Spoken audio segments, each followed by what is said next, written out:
Does long multiplication feel like torture to you? I'm going to show you how to never make a mistake again. Come join me on the whiteboard and I'll show you how it's done.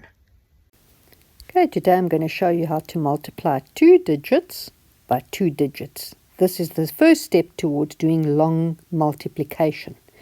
So we always start with our ones column, as you know, and we're going to do the ones column at the bottom here by the top 2 ones first. We always start with the ones, and then you'll see where it'll go from there. So the first step is we're going to take the unit in the ones column here, and we're going to multiply it by that one, and then we're going to take it again and multiply it by that one. Right, so let's start.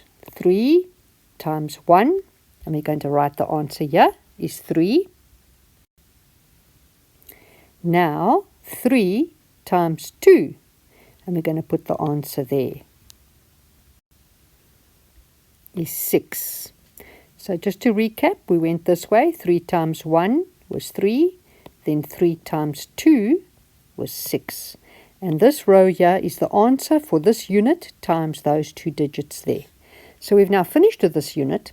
Now we're moving on to the tens unit, or the tens of this number 23. And because it's a tens, we first have to, before we do anything, go right to 0, because it's a tens. 10 ends in a 0, so we're going to go right to 0 under the 3. Okay, so there it is.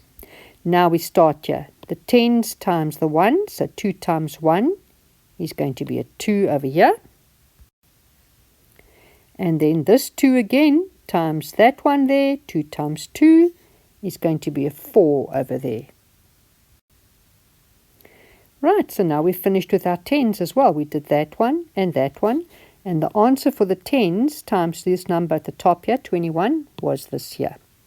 Okay, so now we're going to draw a line here, and we're going to add a plus over there because we're going to be plussing these numbers. Okay, there's the line, and there's the plus. So we're going to go 3 plus 0, put an answer 6 plus 2, and 4 plus nothing. Okay, so 3 plus 0 we know is 3. 6 plus 2 is 8.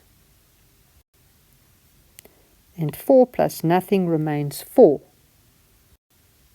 And that's your answer, 483. So just to recap, you always begin with the unit of the number at the bottom here. So we did 3 times 1, 3 times 2, and that gave us 63 over there.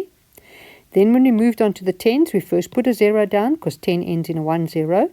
Then we did 2 times 1 and 2 times 2, and we put those answers there, and we ended up with 420. When we'd finished with both of these, we had to start adding, so we did it like this, and we finally arrived at our answer. Okay, so it's not so bad. You can go do your practice worksheet. It's waiting on my website for you.